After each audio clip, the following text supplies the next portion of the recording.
Évidemment, bienvenue à la Villette et bienvenue à Comic Con Paris et bienvenue à ce panel Comics, Passion ou Business. Voilà, c'est un magnifique titre que je n'ai pas trouvé à titre perso. Hein. C'est Jérémy qui a joué le Comic Con. Je préfère spécifier. Ouais. Tu aurais bien fait la partie business. Ah oui, je pense qu'il a raison. C'est un panel très ouvert, donc après on vous laissera bien sûr la possibilité de poser des questions et de dialoguer, puisque je suppose que pour une bonne partie d'entre vous ici, le comics c'est plus une passion qu'un business, quoique on verra peut-être qu'il y a peut-être quelques spéculateurs dans la salle, des gens qui achètent les premières apparitions dès qu'il y a un film qui sort. Je vais vous présenter le plateau de cette conférence, à commencer par Jean-Jacques Launier, qu'on peut applaudir. Vous allez peut-être aller voir à Paris notamment les expos Marvel et DC. Marvel, c'était en quelle année déjà? Alors Marvel, c'était au musée, c'était en 2014, c'est une expo qu'on avait créée avec Stanley notamment. C'était toute une rétrospective avec plus de 300 planches originales. Félicitations encore une fois pour cette expo. Thierry Mornay, monsieur Delcourt qui est avec nous. À mes côtés, bonjour à toutes et à tous.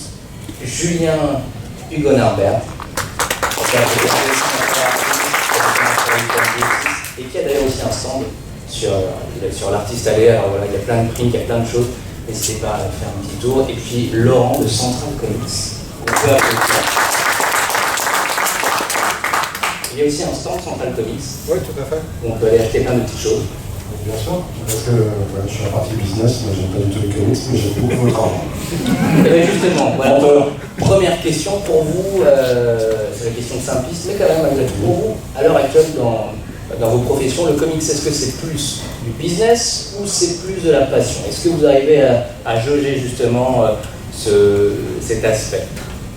Allez, commençons par... Pour moi, si c'était pas de la passion, je ne pourrais pas se métier. C'est pas, libraire, c'est pas un plan de carrière. C'est un truc sympa, mais c'est vraiment un truc de passion. Et surtout le libraire spécialisé en bande dessinée américaine, en français, en anglais. C'est un truc de super passionné, ça prend beaucoup de temps, parce que il y a la limite du libraire. Hein. En fait, on ne lit pas quand on travaille. La lecture, c'est après. Comme pareil pour les éditeurs, etc. Donc, ouais, si j'avais voulu gagner de l'argent, j'aurais pu comme tous les camarades, un infographiste ou travailler dans une banque, en comptabilité, ou macro, mais tu vois, pas libraire. Là, c'était encore moins le comics. C'était vraiment, c'est parce que j'aimais ça, de me lire, et puis j'aimais beaucoup les comics que je me suis lancé maintenant. Julien, toi, est-ce que tu arrives justement à jauger à la fois cette passion et ce boulot, puisque tu es dessinateur? Comme Laurent, c'est-à-dire que bien entendu il y a une partie de business dans ce que je fais parce que j'ai pris l'habitude d'avoir un toit, de manger souvent, donc tout ça il faut de l'argent pour pouvoir se payer ses habitudes. Par contre, si c'était pas une passion à la base, je ne serais pas parti là-dedans. Parce que c'est vrai que c'est un métier qui est relativement peu rémunérateur par rapport au temps qu'on y passe.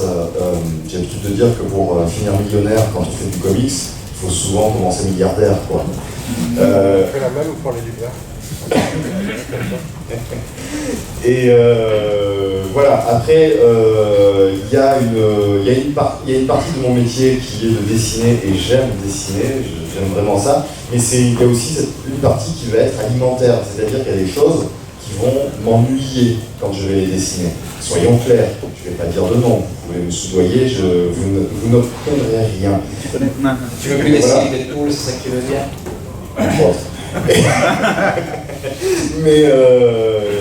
Mais voilà, quand j'ai des amis qui sont dessinateurs et qui vont me dire moi j'ai un boulot alimentaire à côté, parce que ce soit bosser dans la restauration ou parce qu'ils sont infographistes et à côté ils ont leur passion qui est la bande dessinée. Moi mon boulot alimentaire ça peut être de la bande dessinée, ça peut être du dessin et de l'illustration, et ça reste une partie alimentaire, c'est-à-dire que la partie qui me passionne en fait, soyons clairs, n'est pas forcément celle à laquelle je consacre le plus de temps de ma journée. Thierry Jean-Jacques, votre point de vue là-dessus, est-ce que vous arrivez à jauger la passion et le business? Oui, non, je pense que le business, c'est vivre de sa passion d'une certaine façon, parce que je connais peu de gens qui font vraiment du business dans cet univers, avant tout passionnés. Après, c'est vrai qu'il y a la notion de collectionneur qui, du coup, place le curseur bien plus haut, parce qu'il y a des planches intouchables, des planches à $1 million et des choses comme ça, mais du coup, d'une certaine façon, ça se justifie au sens où, enfin, ces œuvres, finalement, on reconnaît qu'elles appartiennent au musée, qu'elles font partie de notre histoire de l'art, et qu'il y a des grands artistes qui ont influencé le street art, le pop art, le design, la mode, la télévision et évidemment le cinéma. Donc, à ce niveau-là, ces œuvres-là deviennent intouchables. Mais c'est vrai qu'on peut commencer à s'amuser à collectionner si on en a envie. C'est pas pour autant du business, c'est une passion avant tout. Et parfois, on a la main grosse. Parfois, surtout, moi, j'ai plein de phobie, c'est par passion, de développement, et je m'interdis d'expliquer, je ne vois pas jamais. Thierry, dans l'édition, tu vas quand même pas me dire qu'il n'y a que des passionnés, non? Parce que des fois, on se pose un peu la question. Je pense que si on ne vient pas à l'édition de décider, si on n'a pas au départ une graine qui va grandir ou pas, mais on est passionné. Mon parcours personnel n'a pas du tout dirigé vers la bande dessinée au départ. Je lis et je collectionne de la bande dessinée, en particulier de la bande dessinée américaine, des comics depuis plus de 40 ans. Et puis un jour, je crois que ma femme en avait tellement marre de me voir passer les week-ends sur les conventions ou à rechercher des anciens numéros qu'elle m'a dit, alors je ne bossais pas du tout dans ce domaine-là, je bossais dans l'informatique, je gagnais très bien ma vie, merci. Et puis elle me dit un jour, mais il faudra peut-être que tu en fasses quelque chose de la bande dessinée, parce que tu n'arrêtes pas de me saouler avec ça, donc il faut y aller, quoi. Et elle m'a donné le coup de pied aux fesses sanitaires, qui fait que j'ai commencé par la petite porte en écrivant pour des fanzines. Et puis un jour, un coup de téléphone d'un éditeur qui me dit voilà, on vient de récupérer un catalogue, c'était le catalogue scénique, donc c'était la suite de Strange, Pandora et compagnie, avec laquelle moi j'avais grandi, j'étais un fan de Luc et de Strange de la grande époque. Et puis je n'ai pas réfléchi 30 secondes, quoi. Je me dis ouais, j'y vais parce que ce genre d'opportunité ça se présente pas 3 fois dans une vie. Et puis là, c'est parti comme ça, maintenant ça fait 20 ans, et je continue à faire ce métier avec peut-être plus de professionnalisme. Mais toujours autant d'enthousiasme qu'au début, quoi. Parce qu'on apprend, bien sûr, il y a les ficelles du métier qui font qu'on est là pour être efficace dans ce qu'on fait. Mais derrière, moi j'ai toujours le même kiff à recevoir un bouquin, j'ai le plaisir d'écouter, être frustré lorsqu'on cherche à mettre en avant un ouvrage qui nous a plu, un auteur qu'on cherche absolument à faire découvrir au public. Et puis quand on se rend compte que ce bouquin ne vend pas, c'est une frustration, bien sûr. Donc les deux sont intrinsèquement mêlés, mais très très proches. Mais je ne pense pas qu'on puisse continuer très longtemps à faire ce métier ou à exercer dans ce domaine d'activité sans qu'il y ait une passion, un feu qui nous nourrit, parce que si je voulais vraiment gagner de l'argent, je ne ferais pas éditeur de BD non plus.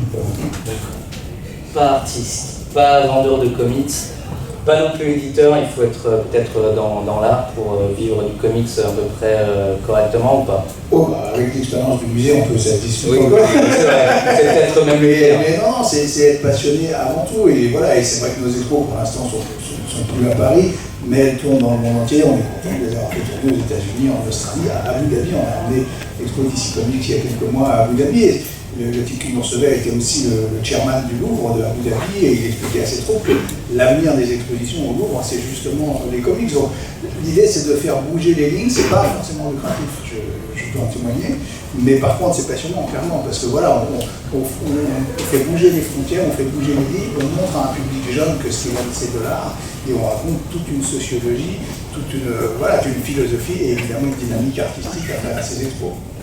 En fait, la vraie question, c'est que oui, la passion en fait est plus intéressante et enrichissante que le côté économique.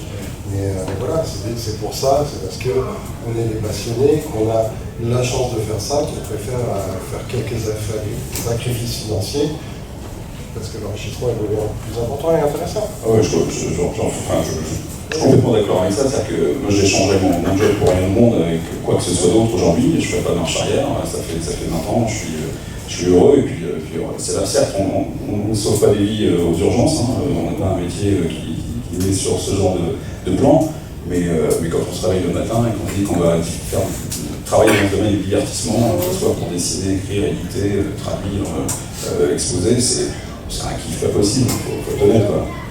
Après, il ne faut pas non plus faire pleurer dans les chaumières, c'est-à-dire que si moi, à titre personnel, je me plains un peu de mes revenus parce que par rapport au nombre d'heures que j'y passe, par rapport à ce genre de choses, je suis pas à plaindre non plus. Je sais quel est le salaire moyen en France, je sais que je suis au-dessus. C'est pas le cas de tous les auteurs, donc c'est pas non plus catastrophique. Vous n'êtes pas face à des gens en détresse absolue non plus. Donc tu n'es pas obligé de passer à ton stand, on peut aller à celui d'à côté alors. Non, mais justement, vous pouvez passer à mon stand pour voir la richesse de ce que j'ai à proposer. Et non, par contre, c'est vrai que si on fait le ratio, et je pense connaître à peu près en tout cas les 3/4 des intervenants ici, on fait un nombre d'heures qui, si on était dans le privé, un cadre quelconque dans le privé, on gagnerait 3 fois ou 4 fois plus. Voilà. Mais les banques ont tendance à disparaître de plus en plus. Mais non, ça me rappelle quelque chose. Je pense que ce côté américain, ce côté super-héros, etc., donne un côté commercial. Je m'en souviens quand on a annoncé, nous, au musée, l'exposition Marvel, sur laquelle on avait bossé 3 ans et demi. On avait eu la chance de bosser avec Stanier, avec les gens de Marvel Productions, mais aussi tous les artistes de bande dessinée. Beaucoup de journalistes un peu intello en France me appelaient en me disant c'est quand même un peu commercial ce que vous faites. J'en ai dit, et Jeff Koons, c'est quoi? Le mec qui fait carrément un espèce d'affreux Hulk qui vend 3 millions de dollars, enfin, où est-ce que vous placez la barre du commercial? Forcément, les gens vivent dans cet univers-là et les dessinateurs de BD sont passionnés. Mais on peut même dire que le pop art et Andy Warhol leur a volé tellement de choses qu'à un moment, il est temps de rendre hommage à ces artistes qui ont influencé le monde entier. Et puis je suis persuadé que l'expo Léonard de Vinci qui cartonne, c'est une entreprise commerciale aussi. Ce qui n'empêche rien au fait que le public va bénéficier d'une œuvre culturelle qu'il va pouvoir la voir et que c'est une autre série de The Vitruvian Man.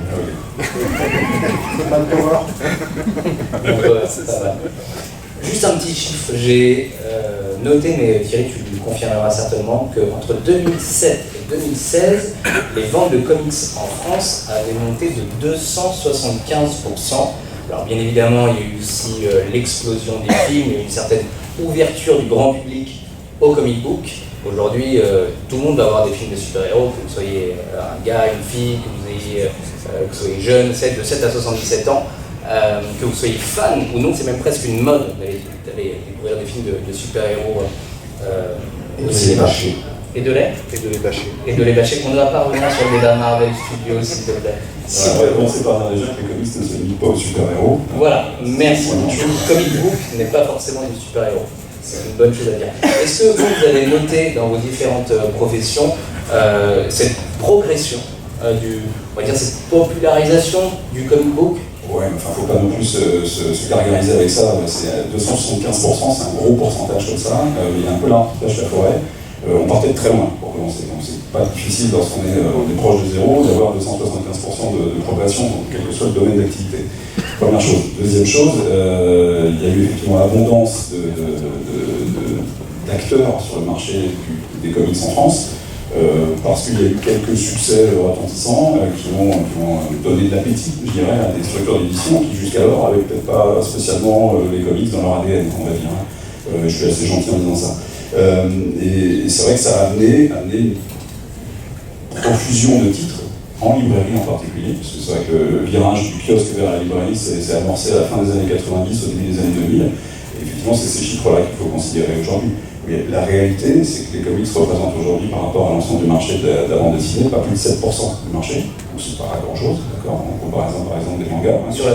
Justement, sur la bande dessinée, le comics, ça se situe où par rapport au manga et au franco-belge? Le manga à plus de 40%, la bande dessinée franco-belge derrière avec une grosse trentaine de pourcents, et puis les comics qui sont encore en dessous des 10%. Quoi. Et pourtant, on est à son maximum sur le comics ou il y a quand même une marge encore de progression? J'en sais rien. Honnêtement, j'en sais rien. J'ai pas de boule de cristal et je peux pas aujourd'hui prédire ce que ça va devenir. Je pense qu'il y a une surabondance de l'offre aujourd'hui, en particulier dans certains domaines.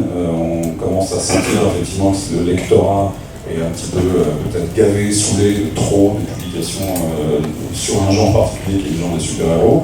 Moi, j'investis depuis près de 20 ans, plus particulièrement depuis que j'ai rejoint l'équipe de Delcourt, il y a maintenant 16 ans, plus sur les auteurs et sur des comics dont les auteurs restent maîtres de la loi, plus que sur les grosses licences, exception faite de Star Wars qui était là historiquement.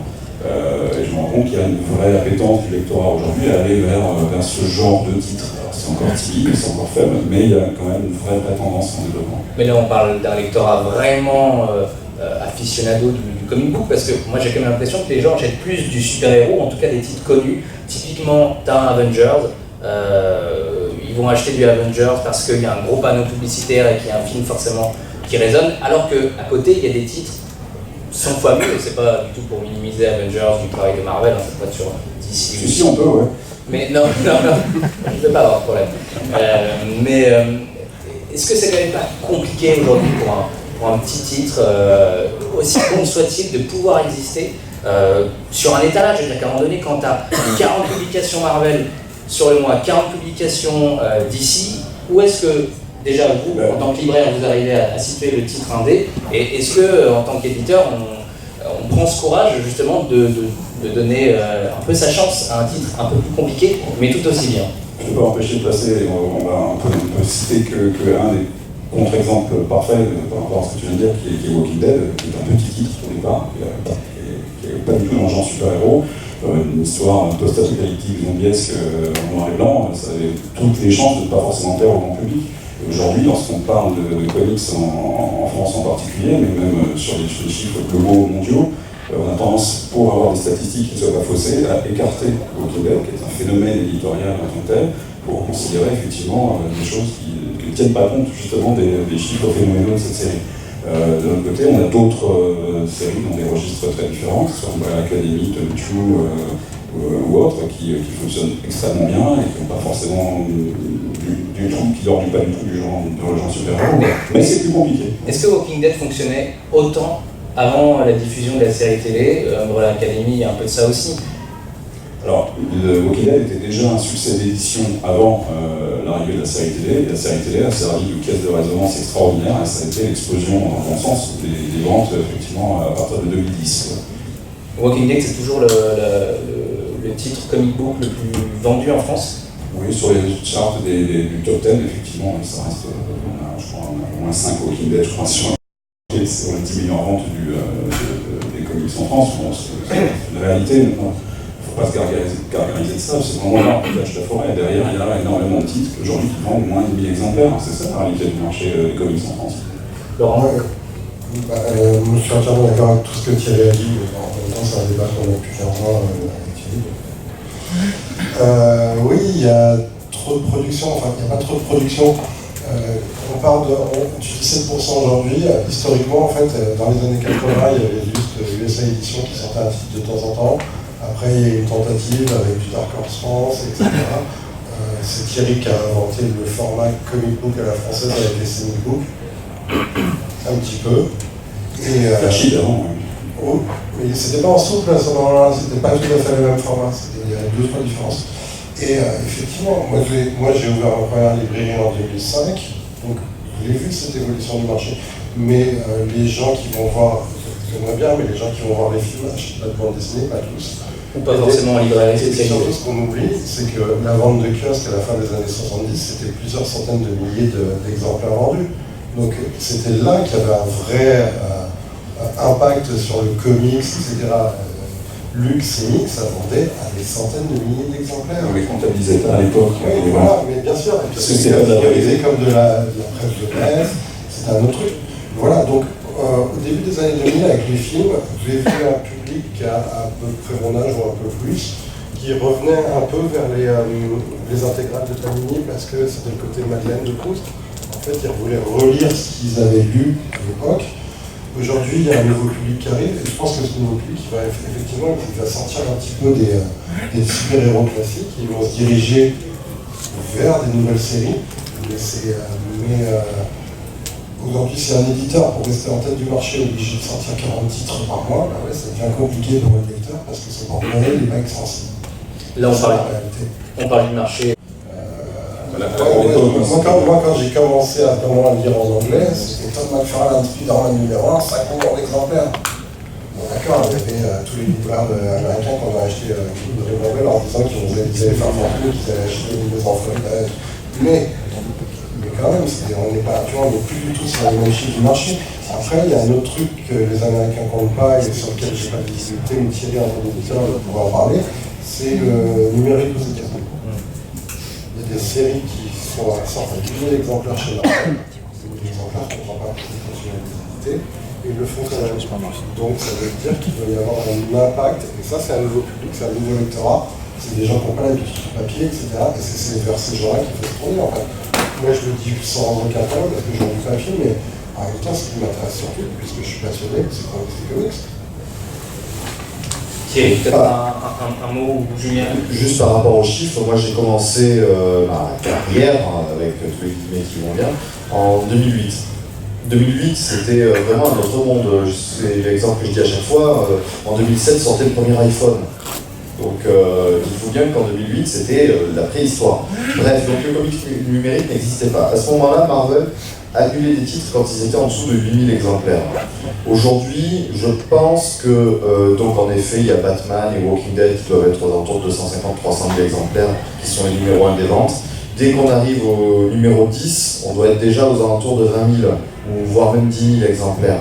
Et donc le top 100, je vous laisse imaginer que le centième du top 100 doit être aux alentours de 3000 exemplaires. Et pourtant, il continue à sortir quand même du papier pour ça. Donc, de toute façon, le lectorat baisse, en tout cas pour le papier. Et j'entends souvent des personnes qui sont éventuellement des quinquas, qui ont lu Strange pour nous, dans les années 80, et qui vont me dire ouais, mais moi, bon, j'ai lu ça, c'était chouette, maintenant quand je vois un comics, je m'y retrouve pas. Par contre, dans les films, je suis content, je retrouve mes personnages, et ils n'ont plus besoin de la bande dessinée. Donc, au final, quand on parle comics, il faut bien dissocier, est-ce qu'on parle de la bande dessinée, du support, ou est-ce qu'on parle des personnages? Parce qu'au final, est-ce qu'on a encore véritablement besoin d'un comics sur papier si on veut suivre les aventures d'un personnage? Après, ça c'est un truc très culturel français. Hein. Ma mère, pendant des années, elle a dit que je vendais des Marvel. Ça, c'est vrai. Oui, parce que Marvel aussi a été historiquement très édité en France, à la différence de DC aussi. DC était édité, mais pas de la même manière.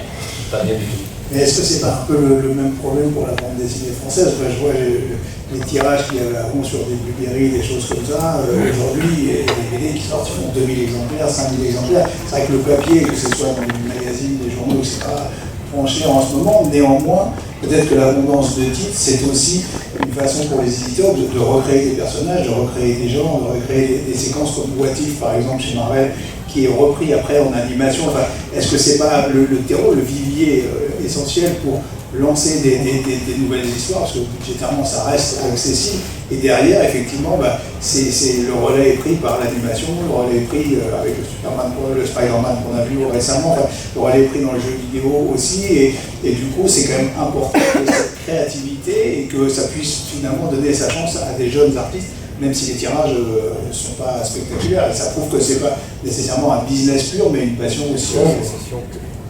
J'ai la sensation que la branche comics, c'est un peu le service recherche et développement pour la branche cinéma qui, elle, fait du pognon, en fait. C'est-à-dire qu'ils peuvent accepter éventuellement que les ventes ne soient pas au rendez-vous, voire même de perdre un petit peu d'argent sur l'ensemble de la gamme, pour espérer en gagner beaucoup. Et je pense, j'ai la sensation, je ne suis pas chez Marvel, donc voilà, on voit que des acteurs sont en fin de contrat et on voit qu'ils essayent un petit peu tout dans les comics en se disant Thor va devenir une femme, Captain America ça va être le faucon qui va prendre le costume. Je ne dis pas que ce sont de mauvaises histoires, je dis juste que c'est peut-être fait pour de mauvaises raisons, c'est-à-dire c'est pas fait pour raconter l'histoire, c'est fait pour essayer de trouver un débouché pour le cinéma. C'est jamais que la gestion de licence en fait, hein, c'est tout. C'est pas le nerf de la guerre, il est plus aujourd'hui la création de bande dessinée. Enfin Marvel. Par contre, ça va sembler un peu avoué, parce que Marvel et DC ne sont plus des éditeurs de bande dessinée. Ce sont des gens qui sont là pour nourrir une licence, profit respectivement Disney et Warner. Voilà la réalité. Après, ça n'empêche pas d'apprécier les histoires et d'aimer les personnages. Et ça, c'est pas la même chose. Et sans vouloir être cynique, mais est-ce que, par exemple, Robert Kirkman, à chaque fois qu'il sort de nouvelles bandes dessinées, n'est pas en train de créer un catalogue de licences en se disant sa nouvelle bande dessinée va faire un succès, oui, non, mais en tout cas en espérant pouvoir le vendre. Ça fait partie aujourd'hui du modèle économique du studio de Kirkman, pour parler plus particulièrement de lui, mais c'est vrai qu'après le succès multiple et les multiples itérations de Walking Dead avec 2 séries télé, plus une 3e en préparation, des films et autres, avec un dessin animé Walking Dead, plus un film, Invincible, pardon, plus un film prévu au cinéma, toutes les séries de Kirkman à ce jour, compte tenu du succès qu'il a connu sur Walking Dead, sont optionnées pour devenir autre chose, que ce soit du jeu vidéo, que ce soit du cinéma, de la série télé ou un dessin animé. Parce que les États-Unis fonctionnent beaucoup sur ce principe de propriété intellectuelle pouvant être déclinée autrement que dans la forme d'origine qui est la bande dessinée. Mais excuse-moi, je termine sur Kirkman. Alors, Kirkman, c'est quand même cette année, pour remercier les libraires, il leur a envoyé au mois de juillet un nombre pour la tête de ce qu'on commande pour les Walking Dead de sa nouvelle série qu'il n'avait pas annoncée, et gratuitement. Moi, j'ai aucun éditeur, j'ai aucun exemple de scénariste qui remercie les libraires en avoir soutenu pendant 10 ans en leur envoyant gratuitement ces nouvelles séries. C'est en revanche sur la thématique d'aujourd'hui, passion, parce que de toute façon, à la base, il a beau être un businessman aujourd'hui à la tête d'une propriété intellectuelle qui rapporte énormément d'argent pour sa structure et pour lui-même, c'est un type qui avant tout est un auteur de bande dessinée qui tient à rester et qui va continuer aujourd'hui, même si Walking Dead est terminé, à écrire 4 séries mensuelles et qui est un fan de bande dessinée. C'est avant plus qu'il est, donc il faut le reconnaître. Mais ça, c'est un sujet intéressant. Est-ce que justement, ils sont tous comme ça? On voit de plus en plus des artistes essayer de vendre à Hollywood leur création. Alors, je ne vais pas parler de Rob Liefeld, le créateur de Deadpool, parce que c'est vraiment un cas particulier et que lui, clairement, je pense que la passion, je ne suis pas sûr qu'elle ait déjà existé chez lui. En tout cas, dans le dessin, ça ne se pas tout le temps. Mais c'est un avis personnel, je l'assume. De manière, il n'est pas invité cette année, donc je peux le dire. Oui, Rob est là, au fond de la salle. Ah, bonjour.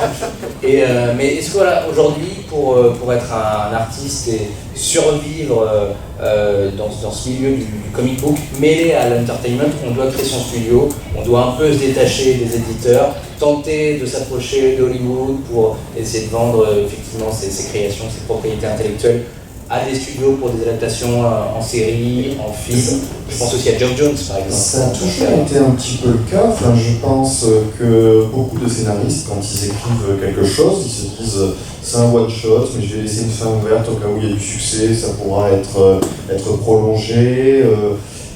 Je vais parler de mon cas personnel. Je travaille sur une bande dessinée à moi, voilà, que j'écris, que je dessine, etc. Je le chapitre avec des chapitres de 20 pages de façon à pouvoir éventuellement toucher le marché américain du fascicule mensuel. Ça fera à peu près 120 pages, ce qui est à peu près le format des albums cartonnés français que Thierry a démocratisé avec Delcourt et avant ça Scénic. Je réfléchis à toutes les débouchés possibles, alors sur le papier, parce que j'ai pas la prétention que mon histoire puisse intéresser des gens, mais par contre, je ne vais certainement pas l'interdire. Jean-Jacques, une petite question. Quel est le profil type, s'il y a profil type, du collectionneur aujourd'hui? Alors déjà, c'est beaucoup les Américains, mais les Français aussi ont eu le nez creux. Et c'est vrai qu'il y a encore quelques années, des planches originales de Kirby, des choses comme ça, restaient accessibles. Mais Hugo Pratt éventuellement aussi. Aujourd'hui, c'est beaucoup plus compliqué. Après, pour moi, c'est des vrais passionnés. C'est vrai que j'ai beaucoup moins d'esprit critique par rapport même aux artistes du cinéma, parce que j'ai eu la chance d'en rencontrer beaucoup. Et c'est quand même tous des passionnés, les mecs, ils sont prêts à aller jusqu'au bout, à prendre des risques, que ce soit des concept artistes comme Ryan Ménardig ou des réalisateurs. C'est des métiers dans lesquels quand même on considère quand même souvent. Et les collectionneurs, nous on a vraiment un bon école parce qu'on a fait des grandes expos sur Marvel, des grandes expos sur DC, et à chaque fois on a sollicité ces gens-là. Et nos expos, il y en a pour 30 millions de dollars de planches et ils nous les prêtent. Parce qu'ils sont contents qu'elle tourne et voilà, et on leur donne des nouvelles, voilà, elle est à Abu Dhabi en ce moment, elle est en Pologne, etc. Alors de temps en temps ils viennent voir, alors on les invite pour le coup quand même, mais néanmoins ils sont super contents et c'est presque des bons, c'est presque comme nous quand on achète une figurine, pas loin. Alors bien sûr ils ont des métiers qui les ont permis de réussir, mais pour le coup c'est pas l'élitisme qu'on retrouve dans l'art contemporain, par exemple, pas du tout, c'est vraiment, voilà, ils ont gagné du Perron, ils sont habillés comme nous et ils sont passionnés de ça, ils ont la chance de pouvoir le faire et du coup ils les prêtent et c'est, voilà, ils ont cette passion, en tout cas c'est l'idée que je m'en fais et le relationnel que j'ai avec eux. Voilà, c'est pas des gens qui spéculent à la base, c'est des gens qui effectivement ont collectionné suffisamment tôt pour que leur planche soit quasiment inestimable maintenant et du coup ils les font tourner dans le monde entier, je trouve ça intéressant. Donc pas de spéculation pour vous? Non, la spéculation elle est bien dure, quoi. Alors, pour le coup, sûrement je la connais. Moi j'ai une question à propos, parce que je ne connais pas du tout dans le milieu de l'art pur et des originaux, mais on m'a dit, est-ce que c'est vrai qu'en fait il y a des gens qui pendant des années ont acheté de l'art contemporain pensant faire un investissement et qui en fait vu le marché, la forme du marché, ils se sont dit finalement je préfère me faire plaisir à acheter des choses qui m'ont marqué et ils sont dirigés en fait vers la bande dessinée aussi, en se disant plutôt que d'acheter de l'art contemporain auquel j'y connais rien et qui est trop fluctuant, autant acheter des planches qui ont une valeur sentimentale en plus que pécuniaire. Oui, ça c'est vrai, notamment à travers, en tout cas en Europe et en France, à travers la bande dessinée dans un premier temps et à travers les ventes aux enchères en fait. Ouais. Quand Art Curia, quand tous ces gens-là ont commencé à vendre de la bande dessinée, alors effectivement les acheteurs spéculateurs pour le coup se disent oula, tiens, Art Curia j'en vends.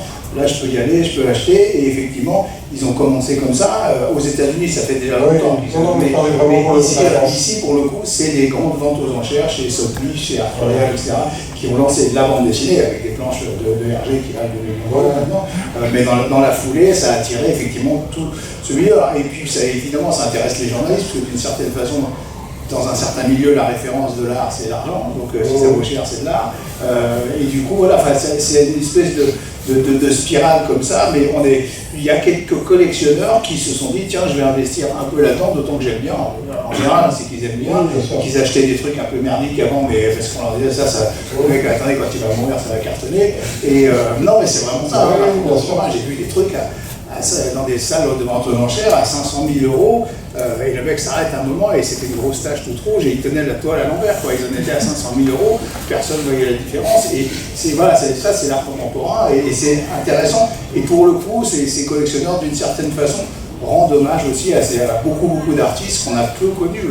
Et je trouve qu'effectivement, les ventes aux enchères en France ont notamment participé à l'évolution de la bande dessinée. Et on a dit, alors je ne sais pas si c'est aussi, que la deuxième chose qui a un peu modifié le rapport entre les collectionneurs, pas de bande dessinée, mais de manière générale, c'est l'arrivée d'un Bilal au cinéma qui a permis en fait d'amener un autre public vers le dessin et la bande dessinée. Oui, mais c'est vrai que la passerelle cinéma, que ce soit dans les comics ou avec Bilal, pareil, c'est quand même quelqu'un qui sait gérer sa carrière, pour le coup, c'est le moins qu'on puisse dire. Après, on ne va pas le traiter de commercial. Non, mais j'ai bien compris, hein, mais d'aucuns pourraient le faire. Ça, c'est facile de dire, voilà, mais justement, il se surprend. Mais c'est vrai qu'il est arrivé dans les ventes aux enchères assez vite, dans les premiers, avec toutes les Moebius, etc., et que ça a monté le prix. Mais je trouve que c'est justifié. Oui, tout à fait, non, mais c'est justement ça, c'est de l'argent. Enfin, il y a peut-être un côté business, mais le côté passion, en fait, est redevenu plus important.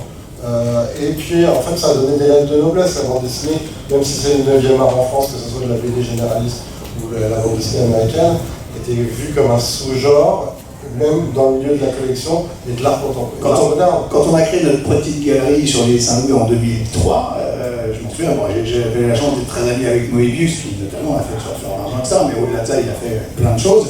Et je me disais, putain, c'est pas possible que à la FIAC, des espèces de monochrome blanc merdique va être 300 000 € et un dessin de toi, ça vaut 500-600 €. Quoi. À un moment, sans dire, il faut que tu spécules, mais à un moment, avantageusement, il faudrait quand même que ça ait une certaine valeur. Et c'est vrai qu'on a ouvert cette galerie, ça a été le premier à exposer, Giger était le deuxième, mais ça restait à l'époque, hein, bien sûr, maintenant c'est un peu différent et tant mieux, mais à l'époque, personne n'exposait ces gens-là, c'est ce qui est surréaliste. Hein. Le jeu vidéo, l'animation, puis il n'y avait pas. C'est pour ça qu'on avait créé cette galerie. Donc c'est dire à quel point il n'y avait pas de vision d'art tout court. Et quand on a exposé Ryan Menarding, par exemple, qui est maintenant le lead artiste de chez Marvel, c'est pareil, c'était du numérique. Et les gens disaient, parce qu'ils travaillent beaucoup en numérique quand même, et les gens disaient, oh, alors c'est du numérique, c'est de la photocopie, j'ai pas acheté la photocopie. Il y a toute une éducation à faire pour expliquer que le numérique, c'est finalement un outil au service de l'artiste, et ça ne remplace pas l'artiste. Enfin, c'est assez passionnant, encore une fois, je ne dis pas que c'est lucratif, mais c'est passionnant. Quel est le regard justement de l'industrie de l'art contemporain, on va dire de l'art contemporain tout court, sur cette mise en avant de l'univers du comic book? C'est catastrophique.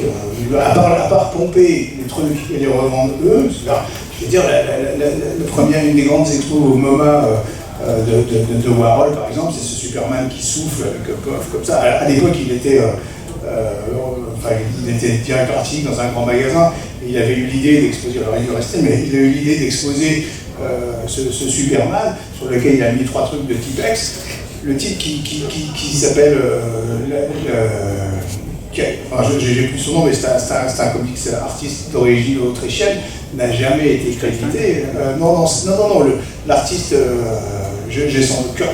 Kurt Schaffenberger, absolument, voilà, c'est compliqué. Kurt Schaffenberger, c'est le dessinateur. Si vous regardez sur Wikipédia l'origine de ce dessin, qui est quand même super connu, il n'est même pas sur Wikipédia, on dit c'est Andy Warhol. Donc je pense que ça montre effectivement un peu le dédain de l'art contemporain, le désintérêt, et en plus, effectivement, il y a un côté spéculatif qui les dérange complètement, parce que c'est pas un truc sur lequel ils ont la main, quoi. Donc, nous, quand on a créé ce musée, on a reçu aucune subvention, aucune aide, et que, voilà, je pense que ça va changer, j'espère, et c'est en train de changer. Mais même aux États-Unis, il n'y a pas de musée. On était le premier musée au monde à faire une expo sur Pixar, à faire une expo sur Marvel, à faire une expo sur DC.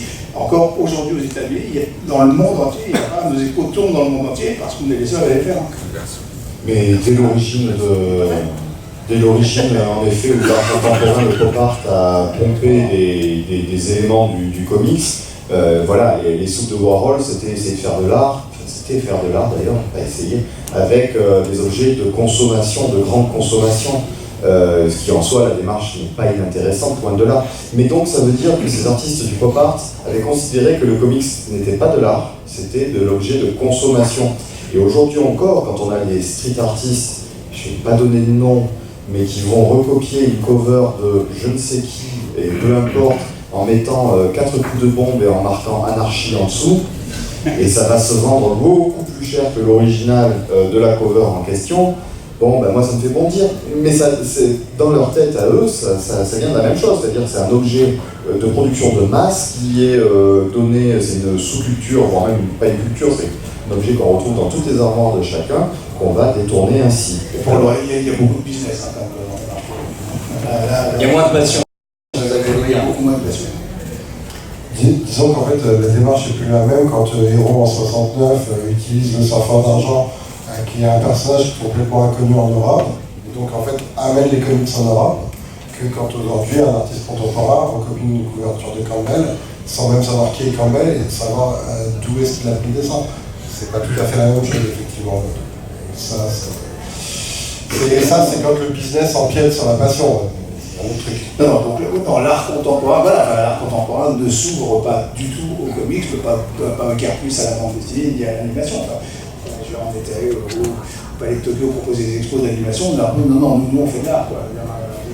On en est encore là aujourd'hui, c'était il y a 3 mois ça, mais je pense que ça va bouger, et puis j'espère qu'on sera... Ça c'est typiquement français ou aux États-Unis ça bouge?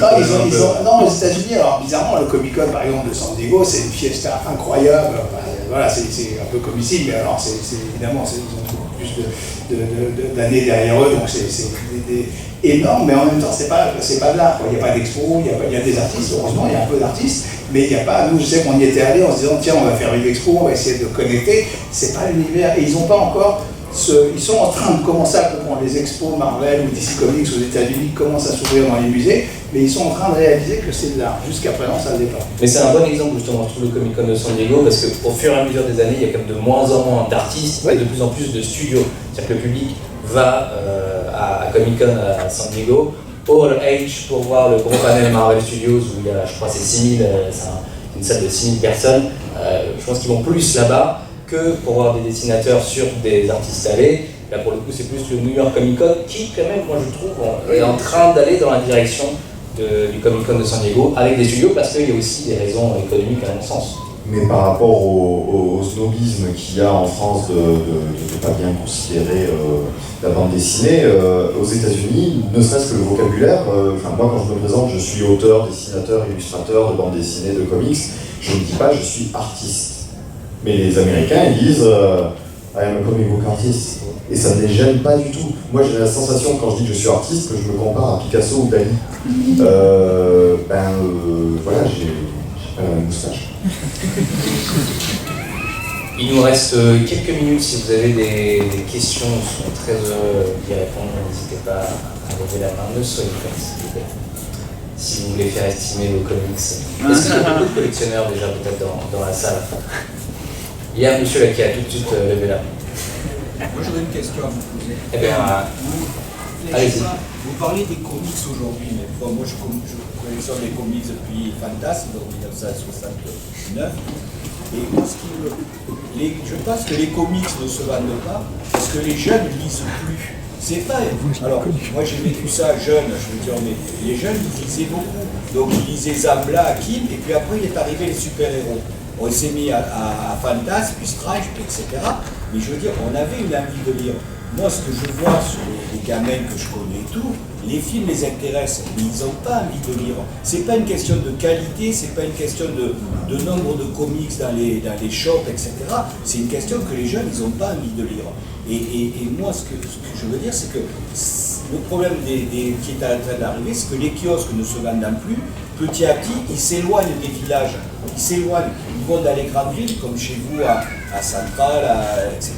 Je veux dire, quelque part, moi j'ai acheté mon premier comic, parce que je suis allé dans une boutique, j'ai vu Strange, j'ai vu, ça m'a intéressé, je l'ai pris. Je veux dire, s'ils ne sont plus dans les villages, parce que je dis bien, moi je vis dans un village, s'ils ne sont plus, les jeunes, déjà qu'ils n'ont pas envie de lire, si en plus il n'y en a pas, ça va aller de plus en plus mal, quoi, je veux dire. C'est obligé. Je pense qu'il y a un autre problème, c'est la concurrence des médias, voilà, de divertissement. Et je pense que la bande dessinée, le comics, la bande dessinée est ce qu'il y a de moins rentable. L'un des premiers éditeurs avec lequel j'ai travaillé m'a dit « Bon, fais ton meilleur travail, mais n'oublie pas que ton lecteur, si tu as de la chance, va passer 1 minute sur ta page.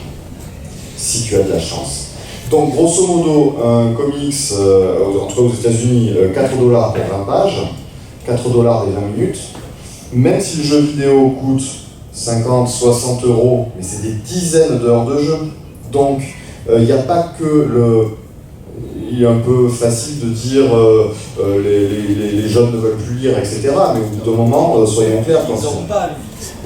Il n'y a pas l'envie, mais c'est vrai que l'argument économique est primordial là-dedans. Quand tu as un abonnement à Disney+, aujourd'hui aux États-Unis, coûtait moins de $8, avec un accès limité à des heures et des heures de visualisation de films, de séries télé et autres, on ne se bat pas avec les mêmes armes, c'est évident.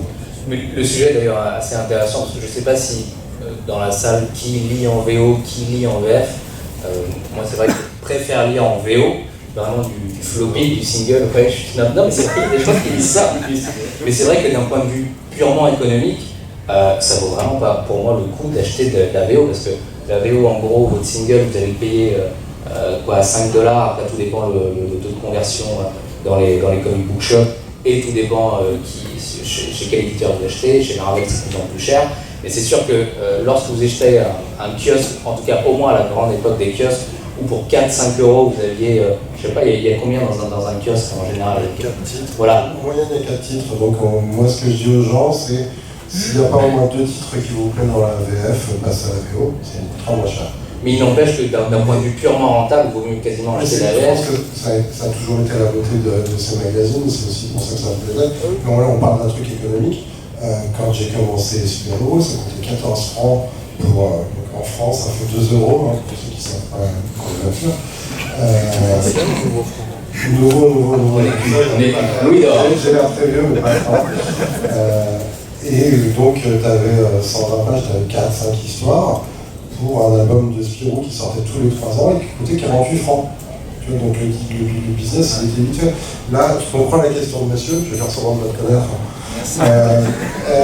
Mais la première question, c'est aussi si toutes les maisons de presse ferment dans les villages. De toute façon, même s'il y a de la presse. La presse ne ferme pas, c'est les comics qui s'en vont. Maintenant, ils vont dans les relais, ils vont dans les. Est-ce que les kiosques, Il n'y a plus d'offres comics en kiosque aujourd'hui. Est-ce que les kiosques c'était rentable?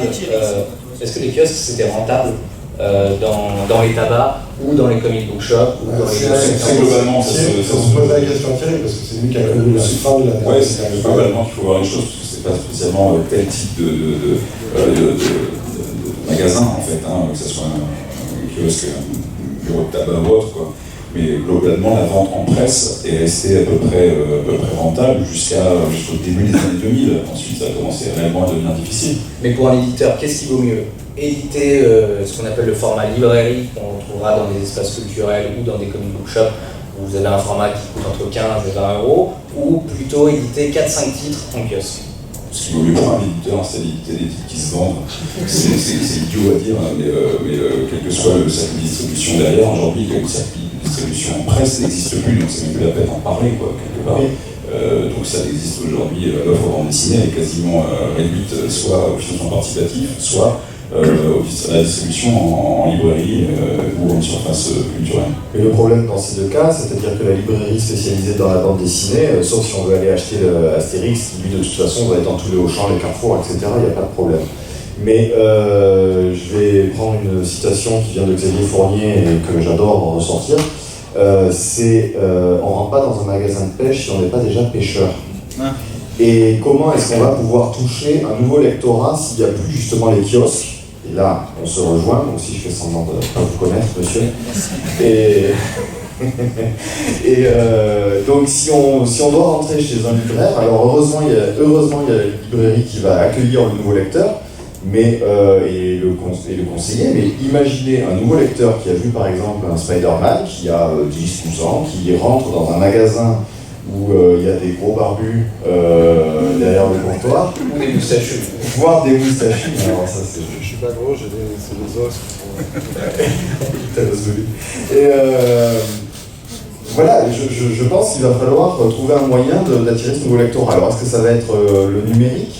Je sais pas.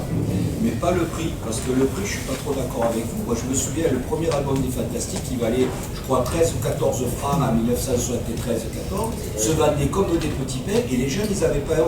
Moi, le premier.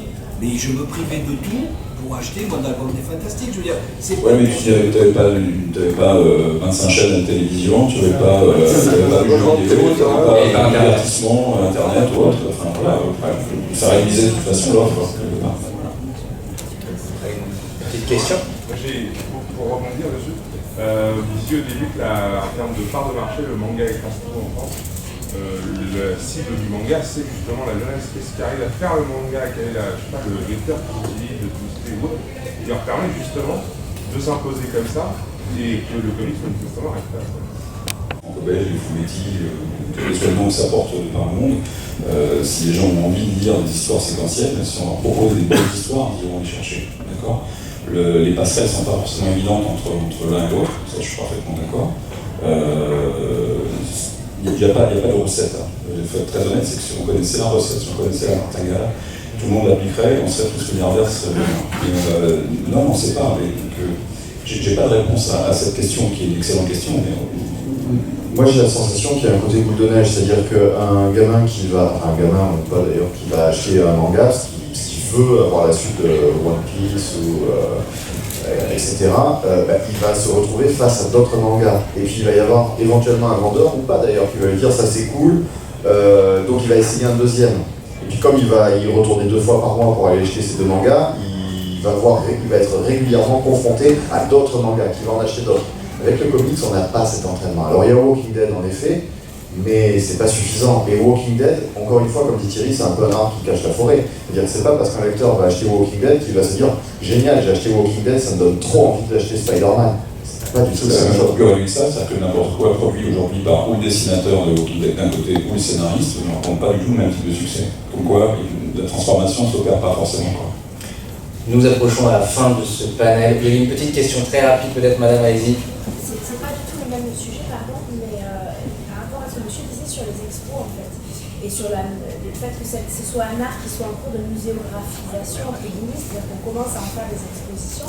Étant une famille de collectionneurs, se pose un peu la question de la conservation. Et du coup, qu'est-ce qu'on a comme piste pour conserver des collections qui sont complètes, si je ne m'abuse, et qui veulent vivre? Parce que moi, j'ai ce problème, je suis une gamine, j'ai vieilli maintenant, mais je suis l'enfant d'un collectionneur et je vais me retrouver un jour avec... Il faut les donner. À une fondation quand vous voulez. C'est ma fondation personnelle. Voilà. Moi je ne donne pas parce que ça n'a pas de prix. Ma collection n'a pas de prix. Non mais sur la conservation, effectivement, c'est des histoires d'humidité, de degré, de lumière. C'est vrai que nous on expose des originaux, on a exposé, je me souviens qu'on a exposé des originaux de Walt Disney, par exemple des studios Disney, les tout premiers Disney, Blanche-Neige, etc. Et quand on a reçu les œuvres encadrées, ils ont une espèce de beeper derrière qui prévient aux États-Unis si le degré est trop froid, trop chaud, etc. Oui, mais c'est vrai que alors on parle d'originaux, de dessins, d'encre, etc., mais de la même façon, c'est vrai qu'il faut se renseigner un peu sur Internet, sur la protection, la conservation, parce que ça nécessite de ne pas être mis dans une cave humide ou des choses comme ça. Mais je pense que ça nécessite de la technique de conserver, bon, notamment les originaux, bien entendu. C'est lourd, c'est compliqué, mais ça encore, on sait faire. Moi, j'ai vraiment des questions. Je me demande ce que les historiens du comics vont dire du comics de 2020-2030 qui est fait entièrement en numérique et qu'il n'y a plus personne pour lire les fichiers numériques de l'époque. Il n'y a plus de papier. Le papier, on sait le conserver. C'est problématique, mais on sait le conserver. Les fichiers informatiques, moi, à mon avis, on va perdre une grande partie de la production plus tard.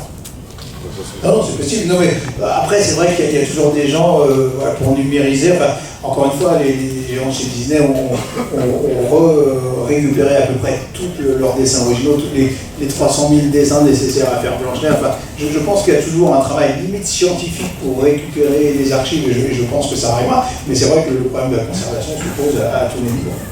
Messieurs, je dois clore ce panel. Un mot sur vos actualités, rapidement, chacun d'entre vous, si bien sûr vous avez vu, mais je n'en doute absolument pas. Jean-Jacques, peut-être? Nous, on a nos expos qui tournent dans le monde entier en ce moment.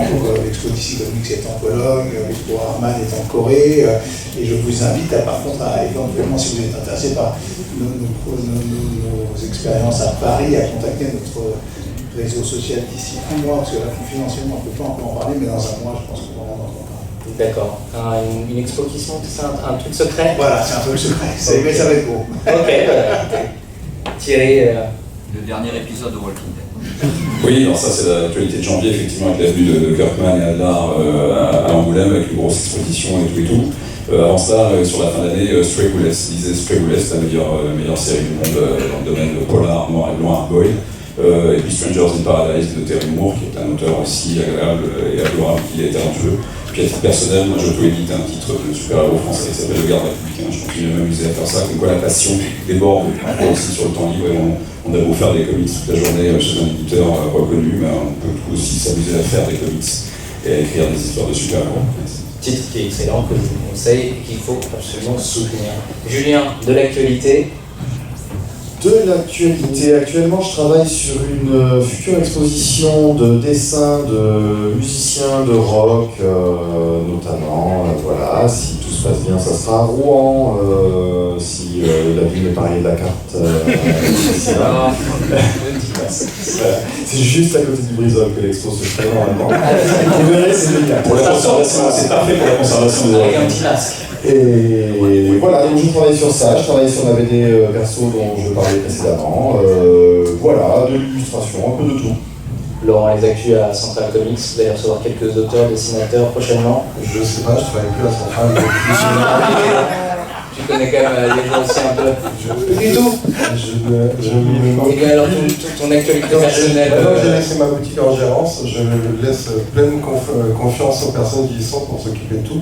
Je sais pas, je sais que Johnson sera à Paris bientôt, mais on va aller voir un match de foot, on fera pas de dédicace. Enfin, en tout cas pas à Central. Et voilà, je vais faire du travail, tu vois. C'est ça mon actualité. Même pas une mini-actualité, un petit truc comment ça va dans la vie? Travail, c'est l'actualité. Ben voilà, il sort du travail, c'est son actualité personnelle. Merci à tous, on peut encore une fois applaudir.